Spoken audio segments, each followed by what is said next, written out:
canke mwaramutse bivanye naho buri umwe wese aherereye. Banywanyi bacu muba muriko murabana natwe makuru n'ibiganiro vya misi yose tubandanya gushikiriza kuri ino mboneshakure yacu ari nayo yanyu Umuhoza TV.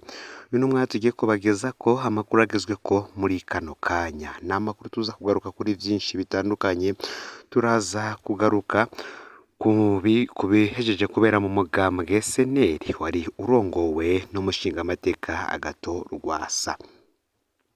Uyu mushingamateka rero ahejeje guhagarikwa mu mabanga yo kuba umukuru w'umugambwe SNL.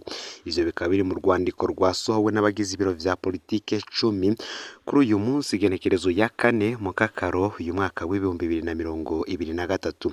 Kuva ubu umushingamateka Agathon Rwasa yahagaritswe mu mabanga yo kuba umukuru w'umugambwe SNL. Ibi vyose tukaza kubigarukako ku buryo burambuye.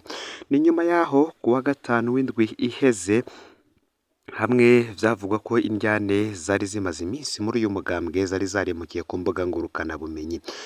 Aho rero kwigenekerezo ya 30 Ruheshu uyu mwaka w'2023 umunyamabanga mukuru w'uyu mugambwe SNL umushingamateka Simon Bizimungu yasohoye itangazo amenyesha ko imbuga ngurukana bumenyi zikoreshwa n'umugambwe SNL zose zahindutse. Ku rubuga rwa Twitter uwo munyamabanga mukuru yamenyesheje ko konti y'umugambwe yitwa Parti SNL Burundi mu gihe yahora icishwa ko amakuru y'umugambwe SNL yahora yitwa SNL Burundi. Kuri Facebook naho urubuga rwemerwa nabo mu burongozi bwa Agathon Rwasa amakuru ya SNL Nyankamugayo, mu gihe kuri YouTube rwitwa SNL Nyankamugayo News. Nkuko biboneka no muri iryo tangazo ryatewe ku mukono n'umunyamabanga mukuru wa SNL Bizimungu.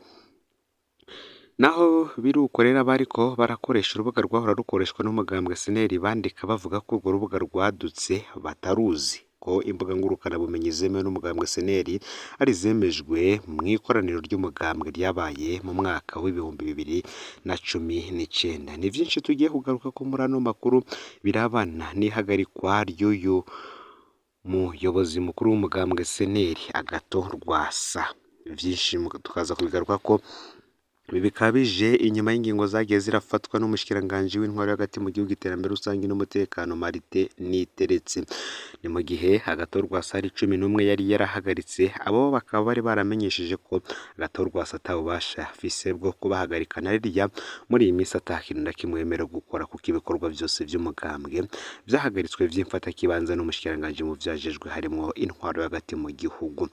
Fyonda subscribe canke s'abone kuri hotel wa Fyonda ko kugira ngo utojucikanwa n'amakuru n'ibiganiro tubandanya gushikiriza kuri no mbonesha kure. Muhaye ikaze mwidonido yano makuru.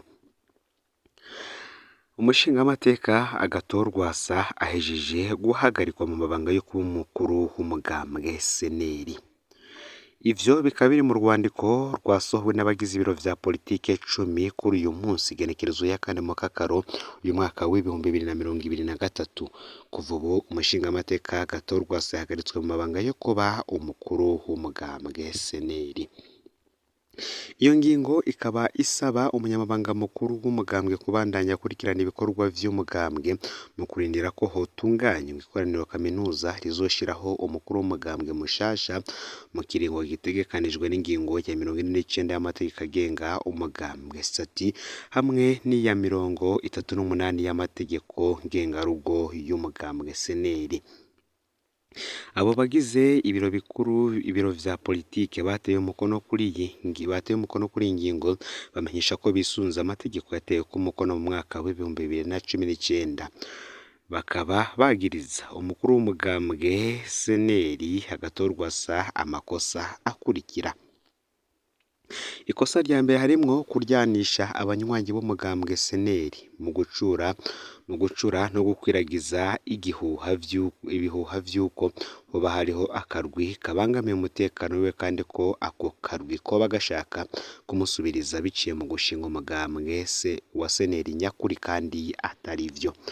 Icya kabiri bamwagiriza no gukorana n'umurundi aba hanze y'igihugu yitwa Aime Magera mu gushiraho imbuga ngurukana bumenyi kuri Facebook na YouTube zigisha inyigisho z'urwanko n'amacakubiri. Ica gatatu harimwo kurenga ku mategeko y'umugambwe n'ay'igihugu mu guhindura amategeko agenga umugambwe seneri.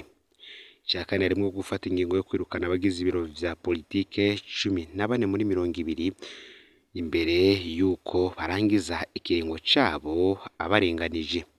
Ikosa rya gatanu Agathon Rwasa yagirizwa harimo kwitangaza ko hari umukuru w'umugambwe imbere y'ikoraniro kaminuza ryatunganijwe hadakurikijwe amategeko. Kunyuruza amahera hamwe n'ubutunzi vy'umugambwe mu gushiraho amakonte mashasha y'umugambwe no guhindura abemerewe kubikuza abasinyateri ata n'umwe agishije inama mu ntumbero yo kuyatwara mu kinyegero. Abo bagize ibiro vya politike bamenyesha ko kuva mu mwaka w'ibihumbi 2020 Agathon Rwasa ari we wenyene yari yemerewe kubikuza amahera y'umugambwe, aho bavuga ko hari amamiliyoni arenga 200 yanyuruje yari yavuye mu ntererano z'abashingamateka babiri bari i Arusha mu nama nshingamateka ya Afurika y'ubuseruko EAR. Harimwo kwigarurira imiduga indwi y'umugambwe seneri igizwe n'amajipe 5, dina imwe hamwe n'agakamyonete kamwe. Ibindi bamwagiriza nuko yoba afise agatema ko kwikunda na cane cane ko abashaka ko ivyiza vyose vy'umugambwe ari we bihitirako nkaho umengo n'itongo ryiwe. Bakaba batanga akarorero k'ukuntu batakaje ikibanza c'ubuja mu biro vy'inama nshingamateka mu mwaka w'ibihumbi 2020 bagatahira ikibanza kimwe mu nama nshingamateka ya EAR kubera yari yashatse gushiramwo umugore wiwe kandi ko imirwi yose ari we yama ashaka kugirongora, harimo gutwara umugambwe no kuserukira imbere y'amategeko, kurongora umurwi w'abashingamateka ba seneri, umukuru w'umurwi ujejwe kwegeranya intererano z'abashingamateka ba seneri hamwe no kuba umukuru wa komite ijejwe inyubakwa ry'ingoro y'umugambwe seneri. Aba rero bagize ibiro vya politike bivugira ko barajwe ishinga n'iyubahirizwa ry'amategeko y'umugambwe murantunge, bakabona ko uwo mukuru w'umugambwe yo bashaka kwifata nkaho umengo niwe wenyene yatanguje umugambwe seneri. Ngibi rero ivyagirizwa Agathon Rwasa uyu yahagaritswe mu mabanga yiwe kuri uno munsi, hakaba hasohowe ikete ryatewe ko umukono n'abantu 10. Abateye umukono kuri itangazo rero n'abantu 10, akaba harimwo Honorable Bernard Ndayisenga, akaba ari umunyamabanga mu biro bikuru ajejwe umutekano, hakabamwo Nestor Girukwishaka umunyamabanga mu biro bikuru ajejwe imigenderanire no gufashanya, Honorable Terence Manirambona umunyamabanga mu biro bikuru ajejwe kumenyesha amakuru, Honorable niyo nkuru umunyamabanga mu biro bikuru ajejwe imigambi n'ikigega. Harimo kandi Honorable Godebert Hatungimana umunyamabanga mu biro bikuru ajejwe imibano n'indero, hakazamwo Honorable Marie Immaculée Ntaco Bakimvuna umunyamabanga mu biro bikuru ajejwe iterambere ry'abakenyezi. Harimo kandi Honorable Felix Mpuzeriniga umuhanuzi mu biro vy'umukuru w'umugambwe, Honorable Leopold Hakizimana umuyobozi mu biro vy'umunyamabanga mukuru, hakazamwo Honorable Jean Berikimas Mbanye urongoye umugambwe seneri mu ntara Kama ya Imbo Mirwa, hakazamwo na Honorable Zenon Bigirimana urongoye seneri mu ntara Kama ya Kirimiro Mugamba. Aba rero akaba aribo bashize umukono kuri iri tangazo rihagarika Agathon Rwasa mu mabanga yo kurongora uyu mugambwe seneri.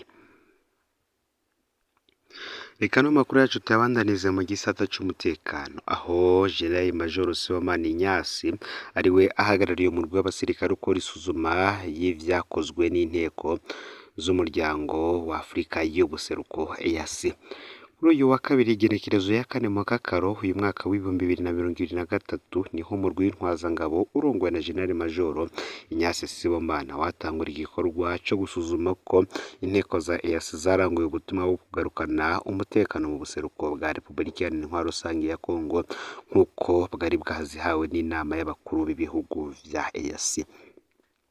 Iyo ntwazangabo isanzwe kandi ari icegera c'umukuru w'ingabo zigwanira ku butaka mu Burundi amenyesha ko ico gikorwa kizorangira ku igenekerezo y'umunani mu Kakaro uyu mwaka. Avuga kandi ko bazogendera uduce twose turimwo abasirikare ba EAC hamwe n'uduce tukiri mu minwe ya M23. Ingingo yo gusuzuma ivyakozwe n'igisirikare ca EAC ikaba yafatiwe mu nama igira ya 21 y'abakuru b'ibihugu yabaye ku igenekerezo ya 31 Rusama uyu mwaka w'ibihumbi 2023 yabereye i Bujumbura. Ni nyuma yaho umukuru w'igihugu ca Repubulika Iharanira Rusange ya Kongo arahiye ko igisirikare ca EAC kitigeze kigwanya aba M23 ko ariyo mpamvu gitegezwa kuva ku butaka bwa Kongo muri uku kwa gatandatu guheze. Perezida Tshisekedi akaba yavuga ko n'imiburiburi basirikare bakwiye gusigara ari abavuye i Burundi gusa, akaba mbere yaciye asaba inteko zivuye mu muryango SADC ko arizo zoca ziza gusubirira iza EAC. Bikaba bitegekanijwe ko abo basirikare bazova ku butaka bwa Kongo mu kwezi kwa Nyakanga uyu mwaka w'ibihumbi 2023 nyuma y'iryo suzuma. Twabibutsa ko kuva mu kwezi kwa Rusama uyu mwaka abategetsi batandukanye bagumye bavuga ko igisirikare ca EAC ataco kiriko kirafasha ko kitarwanya abarwanyi ba M23 kandi gifitaniye imigenderanire idasanzwe n'ubwo murwi w'abarwanyi. Ku igenekerezo 13 Rusama n'icegera c'umushikiranganji wa mbere ajejwe imigenderanire n'ayandi makungu akaba yavugiye ku mugaragaro ko izo nteko zoba zarananiwe. Fyonda subscribe canke sabone kuri hoteli wa Fyonda kugira ngo utoje ucikanwa n'amakuru n'ibiganiro tubandanya gushikiriza. Sangiza ano makuru bagenzi aho babaherereye hose kugira ngo batoje bacikanwa n'abiriko biravugwa bigizwe ko ngaha mu gihugu c'u Burundi, hanze y'imbibe z'igihugu c'u Burundi ndetse no mu makungu ya kure. N'Umuhuza TV, Imana ibahezagire.